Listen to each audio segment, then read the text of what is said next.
السلام عليكم ومرحبا وأهلا وسهلا بكم. This lesson is brought to you by learningarabicwithangela.com. Introduction to Arabic Verbs series. This lesson is essential for all learners of Arabic and especially beginners. I'm going to discuss all about verbs in Arabic in terms of aspects of conjugation, the root system, and what we mean by a sound or weak verb. Part 1. Aspects of conjugation. When it comes to tenses in Arabic, there are basically two tenses: the past tense and the present tense. So the perfect tense, the past tense, which denotes that an action has already taken place, and the present or imperfect tense denoting an incomplete action. So if we look at these examples, أنا شربت القهوة. I drank coffee. That's in the past tense. أنا أشرب القهوة كل يوم. I drink coffee every day. أنا أشرب القهوة. So that could mean I drink or I am drinking coffee. So as you can see, the present continuous is exactly the same as the present tense in Arabic. The future is usually formed by adding an auxiliary particle, which is سوف, or the sa prefix. So we can say أنا سوف أشرب القهوة or أنا سأشرب القهوة. I will drink coffee. The imperative is also considered to be a modification of the present tense, and we'll come to that when we're discussing that lesson. So اشرب القهوة, drink coffee or drink the coffee. As you can notice, it's quite similar to the present tense form. So namely, we have the past and the present tense.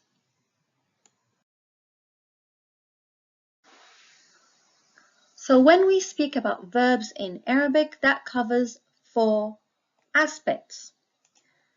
Mainly the person, gender, voice, and number. When we speak about the person, that translates to what type of pronoun is the verb conjugated for. Is it conjugated for the first person, second person, or third person? And the second aspect is gender. Is the verb conjugated for the masculine or is it conjugated for the feminine? And of course, we've got the number. Is the verb conjugated in the singular or the plural or even the dual? Because we do have a form of conjugation for the dual in Arabic. That is when 2 people do a certain action. And finally, the voice. Is the verb conjugated in the active voice or the passive voice? Let's consider some examples of verb conjugation in Arabic. تشرب. تشرب means she drinks. In Arabic, you don't even need to use a pronoun when you're conjugating because the verb is already conjugated to tell us the pronoun.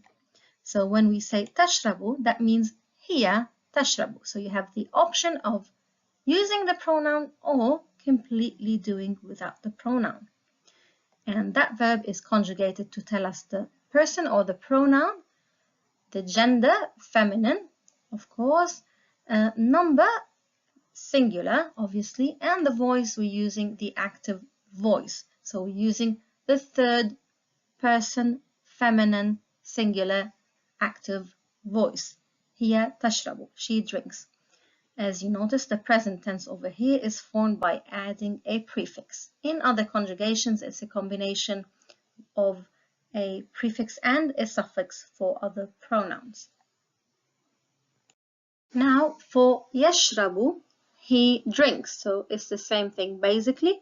You can say هو يشرب, or you can simply say يشرب without the pronoun, because the verb is already conjugated to tell us the pronoun.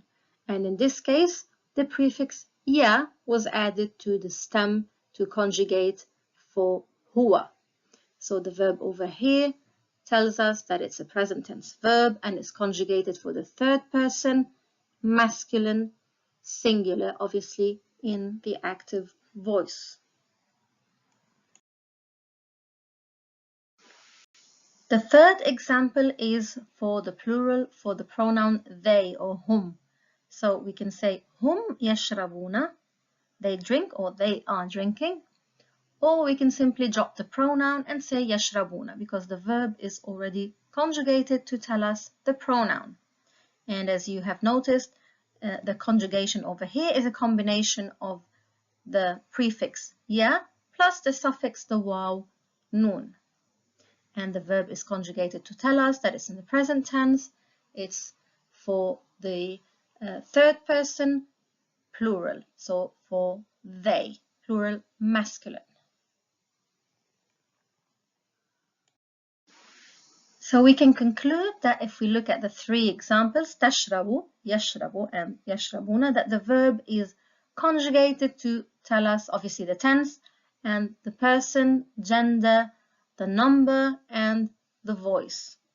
So in the case of tashrabu, she drinks.